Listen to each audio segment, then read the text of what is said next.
Marches are being held in several cities across Canada today to demand justice for the hundreds of Aboriginal women murdered or missing in this country. It's an event that takes place every Valentine's Day, but as Katie Nicholson reports, this year the calls for government action are louder than ever. A biting cold and extreme wind chills, not enough to cool the passion behind this march.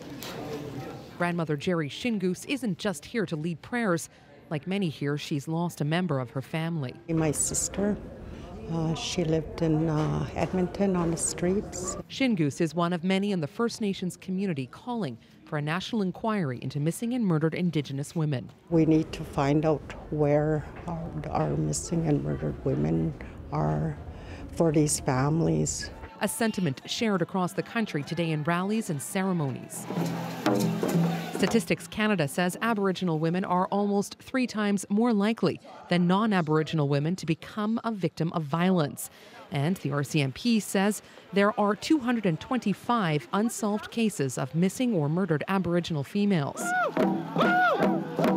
So far, the Prime Minister has said no to a national inquiry, but the federal government will participate in a national roundtable on the issue later this month in Winnipeg. And for some here, that's enough. I do not believe a national inquiry will do anything. Therefore, we know the recommendations already.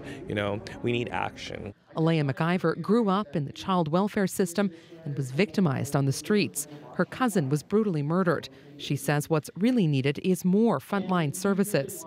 To access any time of the day, night, when they're in need, right, or when they're in crisis, right? So, and not only that, but having that component also in northern communities, women's shelters, there's a need for that. Still, this elder believes an inquiry would help get to the root of the crisis. I'm very discouraged. It almost seems like there's Canada and the federal government we have Indigenous women don't mean anything to them. They may not feel valued, but at the very least, today, they will be heard. Katie Nicholson, CBC News, Winnipeg.